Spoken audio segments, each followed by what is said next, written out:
So ito magbalita tayo kasi nga 'di ba ang mga Duterte lately relentless mga bossing ang pagbatikos sa mga Duterte. Ayan, kay Pulong, Inday Sara, PRRD, ngayon kay Baste Duterte. Nakikita nyo kaliwat kanan lahat ng media mga bossing natatawa ako kasi lahat ng mga bayaran vloggers ng mga tambalos-los vloggers mga bossing, yung mga bear brand vloggers. Lahat po sila iisa ang script. Ang script po nila, bakit daw po si Inday Sara ay hindi sumasagot sa issue ng West Philippine Sea. Lahat po mga bossing lahat ng mga tawag dito ng mainstream media, pati mga dyaryo, ito ang pinag-uusapan itong Inday Sara. Nasaan na yun? Ba't nawala ako? Ayan. Ang pinag-uusapan mga bossing ay si Inday Sara. Lahat sila sinasabi na ganito daw, ganyan daw. Hindi daw umiimik tungkol sa South China Sea. Bakit daw ganyan? Tas kesyo, meron daw secret deal si PRRD kay Xi Jinping. Kaya daw si Inday Sara hindi nagsasalita. Sabi ko siguro bopuls talaga tong mga to. Hindi makikita mo talaga na merong pattern ng pagbatikos talaga sa mga Duterte. Specifically itong si Inday Sara at saka si Baste Duterte, dahil nakikita nila na napakalaki ng potensyal na itong dalawa na to. Si Inday Sara sobrang lakas na talaga nito. Pero itong Baste Duterte, promising talaga ito, at sa nakikita nga natin the way he is managing yung Davao right now and the way he's acting, it's as if parang yung panalangin natin sa Panginoon na magkaroon pa ng humaba pa yung panunungkulan ni PRRD. Parang sinagot na ng langit by giving Paulo Duterte Baste Duterte to us. Tinanong namin siya kung ano ang kanyang pangarap. Gusto mo bang maging presidente ng Pilipinas? Sabi niya ayaw niya. Okay na daw siya sa Davao. Gusto niyang madami pa daw dapat gawin sa Davao. Pero katulad ng sinasabi natin, si PRD wala din naman yan sa plano niya na tumakbo ng presidente. Pero ibinigay pa rin siya ng Panginoon. So ang siguro nakita rin ng langit na kulang na yung panahon kulang na yung oras. So bigay natin itong batang Duterte na si Baste, kasi ito bata pa, 35 years old lang to.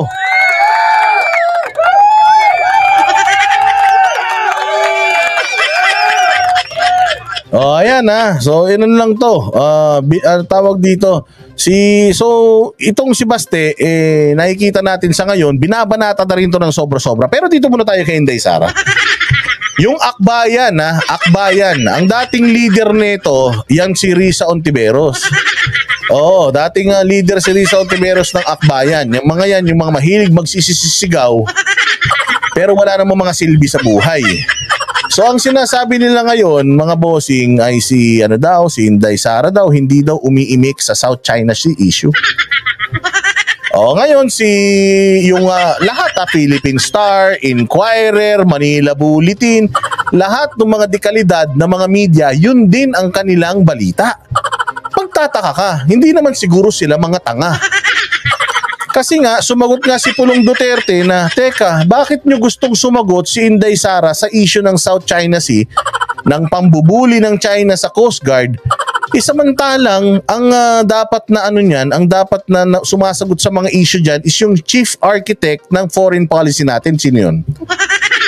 Ang chief architect ng foreign policy natin ay ang 5-star general ng PNP at ng AFP. Which is Presidente ng Pilipinas, syempre. Department of National Defense, DFA. Yan po yung mga dapat na talagang sumasagot sa mga issues sa South China Sea dahil trabaho nila yan. Si Inday Sara po, unang-una sa lahat ay kalihim ng Department of Education. Meron po ba tayong classroom dyan sa South China Sea? Meron po ba tayong teacher na nagtuturo dyan sa gitna ng dagat? Meron ba tayong mga estudyante na nag-aaral at lumulutang palutang-lutang dyan sa ilalim ng sa ibabaw ng dagat dyan sa South China Sea? O baka meron na tayong submarine classroom na nakaistasyon dyan sa South China Sea? Kasi kung ganun ang usapan, mga bossing, ang binomba ng Chinese Coast Guard ay eskwelahan ng Department of Education, pwede sigurong magsalita si Inday Sara patungkol dyan. Kung si Inday Sara naman, ang kanyang mandato ay nasa Departamento ng Edukasyon, anong kinalaman nun sa Coast Guard? Anong kinalaman nun sa South China Sea? Anong kinalaman nun dyan sa pambubomba ng Chinese Coast Guard? May mga senador pa tayo. Meron din tayong mga congressman na dapat nagbibigay ng budget sa militar para sana mapalakas yung ating puwersa dyan sa South China Sea. Si Inday Sara ba nag-allocate ng mga budget? Si Inday Sara ba presidente ng Pilipinas? Ang trabaho po ng isang vice president, antayin mamatay yung presidente para siya ay maging presidente. Ibig sabihin, kailangan i-prepare ni Inday Sara yung kanyang sarili para kapag namatay yung presidente, ready siya na magsilbi sa sambayan ng Pilipino. Every time naman na umaalis ang ating presidente sa Pilipinas at nagpupunta sa kung saang bansa sila pinapatawag at iniiwan niya yung bansang Pilipinas kay Inday Sara, hindi naman nasisira ang Pilipinas under the leadership of Inday Sara kapag siya ang nagiging caretaker ng Pilipinas. Meron na bang isang beses na umalis si Bongbong Marcos sa Pilipinas na pinasok tayo ng Abu Sayyaf, ng ISIS, ng Al-Qaeda? Wala naman, hindi ba? Ibig sabihin, nagagampanan ni Inday Sara yung kanyang mandato bilang Vice President. Now, kasama ba sa trabaho ng Vice President ang magbigay ng opinion patungkol diyan sa issue sa South China Sea? Pakilagay diyan ang inyong mga sagot. Tama ba? Ano po ang meaning ng kasapakat? Ang ibig sabihin ng kasapakat, Esme, ay kahututang dila. Hindi, ibig sabihin connivance or in tandem. Di ba yung riding in tandem or sila po ay sangkot o kasangkot o kasapakat o ganyan.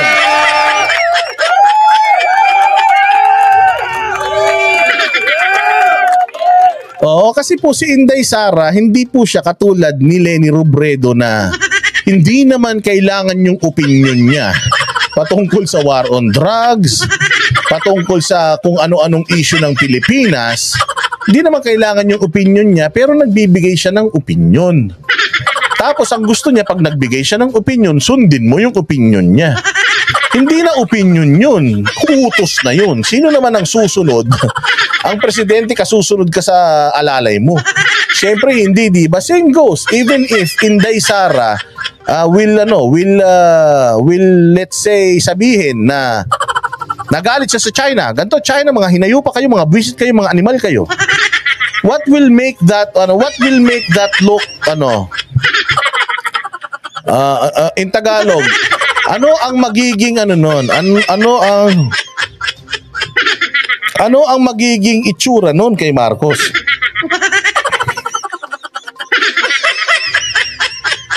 Di ba? Magmumukhang weak si Marcos. Magmumukha siyang walang silbi. Magmumukha siyang walang alam. Kasi Vice President niya nakikipag-away sa China. Kasi kung meron dapat makipag-away sa China, yung presidente ng Pilipinas yun, kasi kinakawawa yung mga Coast Guard natin eh. So before siguro tayo humingi ng sagot kay Inday, baka pwede humingi muna tayo ng sagot sa Malacanang, sa Department of National Defense, sa DFA. Ano na bang gaya nilang gagawin nila? Yun.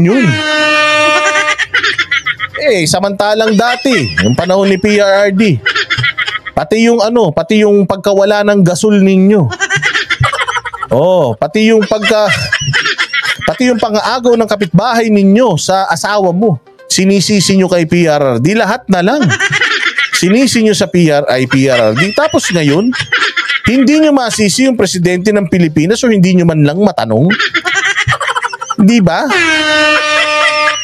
Mio, pakinggan ninyo itong balitang ito. Umano'y pananahimik ni VP Sara Duterte sa issue ng West Philippine Sea. Pinuna ng akbayan. Tanga, di ba?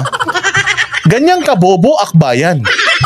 Mantakin mo dati ang akbayan laging ang batikos niyan sa presidente, pero ngayon for the first time one position short yung kanilang batikos nasa vice president. Anak ng tinapay kayo, akbayan, mga tanga ba kayo? Mga gunggong ba kayo? Hindi nyo ba mahanap si BBM kaya si Inday Sara na lang ang nakikita nyo? Kaya nga sabi ko mag-ingat kayong akbayan, Makabayad Black, Bayad Muna, tsaka Act Teachers Party List, Kabataan Party List. Mag-ingat kayo sa inyong ipinapanalangin.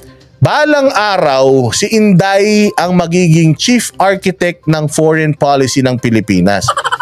By then, yan, tanungin nyo na siya kung ano ang kanyang opinion tungkol sa mga bagay-bagay sa buong Pilipinas dahil siya na ang presidente ng Pilipinas. At dahil gusto nyo naman na umasta si Inday na presidente ng Pilipinas, pinasasagot nyo sa isyong pang presidente, mag-antay lang kayo, 4 na taon na lang. 4 na taon na lang yung pangarap nyo na si Inday Sara ay sumagot dyan sa tanong ninyo, in 4 years time masasagot niya na yan. And by then mga bossing, sigurado ko na yung mga almoranas ninyo mamamagana naman yan. Hindi ba? Kasi yun nga yung sinasabi ko. Ako si Inday Sara, I will make an opinion, I will make a statement about South China Sea. What will make that BBM look like? Di ba? It will make BBM look weak, irresponsible. It will make BBM look lazy. Lahat na ng adjectives pwede niyong sabihin. O kaya nga si Inday, nag-iingat siya. Ba't ako magbibigay ng opinion dyan? Dami kong problema sa Department of Education. Ay, naku, gunggong. Ito, pakinggan natin. Itong mga tangang akbayan, ha? Pakinggan nyo. Pinunaan ng grupong akbayan ang kanila'y pagiging tahimik ni Vice President Sara Duterte sa gitna ng tumitinding tensyon sa West Philippine Sea. Sa isang pahayag, hinamon ng ni Rafaela David, pinuno ng akbayan, si VP Sara na magsalita at ihayag ang kanyang posisyon sa... Anga talaga Kasi ang sabi niya, tinan mo kung gaano kabobo tong akbayan. Akbayan, sana nanonood kayo, putragis kayo. Dapat sa inyo ipako kayo sa krus na nakatagilid Dahil sa mga tanga kayo Kasi daw, bigay siya daw ng statement tungkol kay Kibuloy.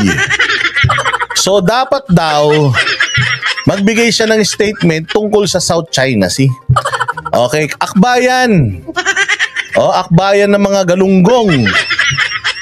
For your information, yung inyong dating leader na si Risa Ontiveros, yung kanyang testigo sa Senado, inaakusahan po si Inday, si Pastor Kibuloy at si PRRD na nagtransaksyon ng barel dyan sa Glory Mountain. So, tama ba na magsalita si Inday Sara tungkol sa issue na yun? Oo, hindi. Para sa akin, oo. Bakit? Involved siya dyan sa mga akusasyon sa Senado. At alam niya na ginagawa lang yan bilang propaganda para masira ang mga Duterte kasama si Pastor Kibuloy. So, dapat siya magsalita. Tama. Ngayon, dyan sa South China Sea, ang binomba po ba ng Chinese Coast Guard ay DepEd ship? Barko po ba ng Vice President yung binomba? Barko po ba ng Department of Education? Ba't siya magsasalita sa South China Sea? Ano namang kamalay-malay niya dyan? Meron siya sigurong opinion dyan, malamang galit yan, pero wala siya sa posisyon para magsalita. Bakit? Hindi niya trabaho yon. Kaya kasi, ang problema kasi sa inyong mga akbayan, Kayong mga akbayad, ang problema sa inyo, ang sinusuportahan nyo kasi yung mga politiko na hindi naman nila trabaho magnakaw sa gobyerno, pero yun, hindi nyo tinatanong kung saan nila dinadala yung mga perang ninakaw nila. O itong mga nagtatrabaho ng matino, sinisilip ninyo, pero yung mga nasa Kongreso, Senado, na nagnanakaw ng pera ng gobyerno, dati naman maingay kayong bumabatikos, hindi nyo binabatikos.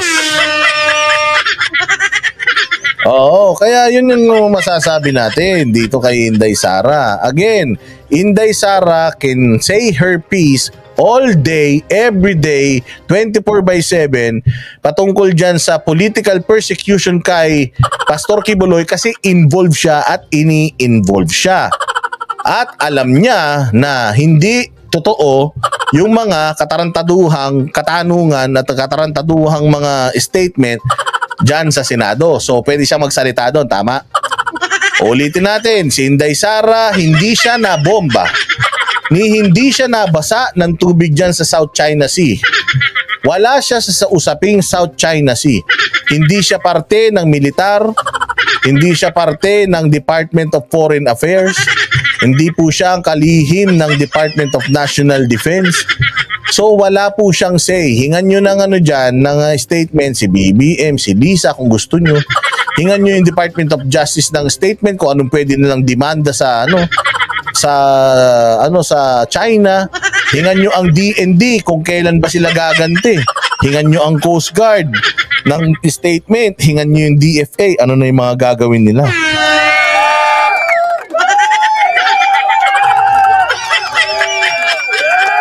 Ginugulo nyo Ginugulo nyo mga bossing yung politika dito sa Pilipinas Issue ng pinagtatalunang teritoryo ng China at ng Pilipinas. Hamon ng grupo sa Vice Presidente, magpakita rin ito ng lakas ng loob. Yan tanga Alam mo ate, nag-invest ka sa itsura mo pero sa utak mo hindi. Oo, Rafaela David, pero sa lahat naman ng presidente, ikaw ang pinakagunggong. It's bewildering. Anak ng puto, gumaganon pa. Bewildering. Tanginan nyo mga millennial kayo, mga wala naman kayong silbi sa buhay. Tragis kayo, hindi nga kayo marunong magsipaghugas ng mga pinggan sa bahay nyo. Bewildering ka pa. It's bewildering. Tanginan nyo. Pwede mo naman sabihin na, it's unusual. It's bewildering, animal yan. Duterte can find the time and energy to defend a disgraced figure. Judgmental pang hayop. Disgraced figure like Quiboloy. Tanga. Hindi po disgraced ang figure ni Quiboloy dahil sigurado ako si Quiboloy napaunlad po niya kung ano yung nasasakupan niya, hindi katulad ng mga leader ninyo. Hindi katulad ng mga congressman. Gusto nang maging presidente ng Pilipinas, yung mga semento, mga kalsada sa mga probinsya nila, distrito nila, baku-baku pa rin. Puros lang sila mga kurakot ng kurak. Paano mo masasabi na disgraced figure ni Quiboloy? 7 million ang naniniwala sa kanya. Ang yabong-yabong ng Kingdom of Jesus Christ na simbahan. Ang dami-dami nilang mga naipatayo na sa panaginip mo hindi mo kayang gawin kahit na may bilyong-bilyong ka pera sa bulsa mo dahil sigurado ko baka unahin mo pa yung pagbili mo ng mga makeup mo tsaka ng mga cellphone, iPhone 15, mga MacBook. Pare-parehas sila ng ng sinasabi. Mantakin mo, ito sinasabi ni Ninyo, ito sinasabi ni Makagago, ito sinasabi ng mga tanso vlogger. Ibig sabihin, Rafaela David, ganun lang ang kalibre ng utak mo? Kung ano yung sinasabi ng mga vloggers, yun din ang sinasabi mo, aba, magaling. Oo, ganyan katulonggis ang mga ito. Remains easily silent when our own countrymen and women are under attack by foreign aggressor. Matapang naman pala kayo, Rafaela David Bakit hindi kayo pumunta doon sa South China Sea tapos magdala kayo ng mga kanyon nyo, tirahin nyo yung mga Coast Guard kung talagang mahal nyo bayan? Yayabang ninyo, kala nyo naman. ROTC nga, tain-tai kayo. Babalik yung ROTC, nagpapakamatay kayo sa kakarali, wag lang maibalik yung ROTC. Tapos gusto nyo pa makipag-away tayo dyan sa South China Sea. Mga gonggong tong mga to. Itong mga to pagka binatukan mo, magsisiiyak, magsususumbong sa mga nanay nila. Tapos gusto nila makipag-away tayo sa South China Sea. Mga loko-loko rin. Pagtanggol ang soberenya ng ating bansa kaysa gamitin ang kanyang boses sa anilay pagdepensa para sa religious leader na si Apollo Kibuloy. Binigyan diin ng mga ito na kailangan ng mga Pilipino ang tunay na leader. Gusto nyo ng ano? Gusto nyo maging makabayan pero punyeta kayo, English ang ginagamit nyong salita. Galit kayo sa kano, tuta ng kano, pero Inglesero kayong mga putang ina nyo.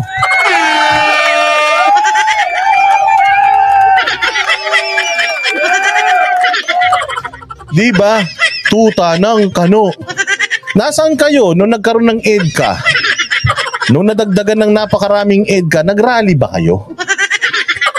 Hindi, di ba? Galit kayo sa China na binubomba yung mga barko natin. Nakakagalit talaga yun. Pero hindi nyo ba alam na yung Pilipinas pag-aari na ng Amerika? Sa dami ng EDCA sites nila dito, pucha, pag nagpuntahan lahat ng armas nila dito, kanila na Pilipinas, maniwala ka.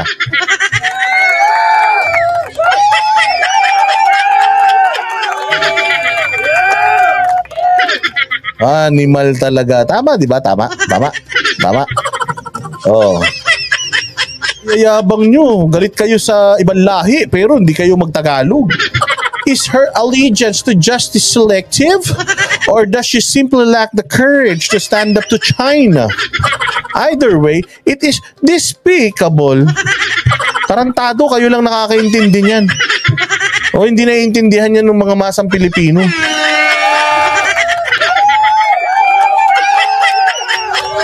Ina, kunyari makabayan pero hindi makapagtagalog. Kunyari makabayan araw-araw naka-Starbucks. Hindi mo makapakain sa karinderyang mga hinayupak. Merienda McDonald's.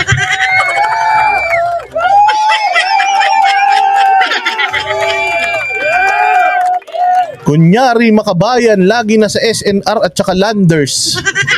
Bumibili ng Doritos. Ina nyo, mga hipokrito kayo, mga hayop kayo. Kung matatapang naman kayo, ngayon din, pumunta na kayo sa South China Sea, lumangoy kayo. Tapos agawin ninyo yung mga barko ng Coast Guard ng China para talagang iuwi nyo dito sa Pilipinas kung talagang magaling kayo.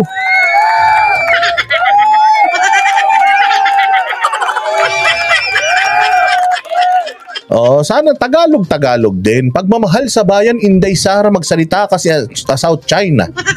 Yada na ganun, parang medyo may rhyming. Hindi yung, is her allegiance? It's bewildering. Hindi ka gusto rin maging senador, congressman ito. Tatakbo tong congressman. Party list. Puta, itong akbayan, ilaglag natin yan ha. Kailangan wala ng mga komunista na makapasok dyan sa kongreso sa 2025 ha. Kala ninyo, kaya nyo kami ha. O sige, play. At hindi ng anilay mga traidor. Wala pang pahayag ukol dito ang Vice Presidente. Ba't naman papansinin ng Vice Presidente yan? Unang-una sa lahat, yung komunista na yan, gusto ngang ubusin ni Inday Sara yan.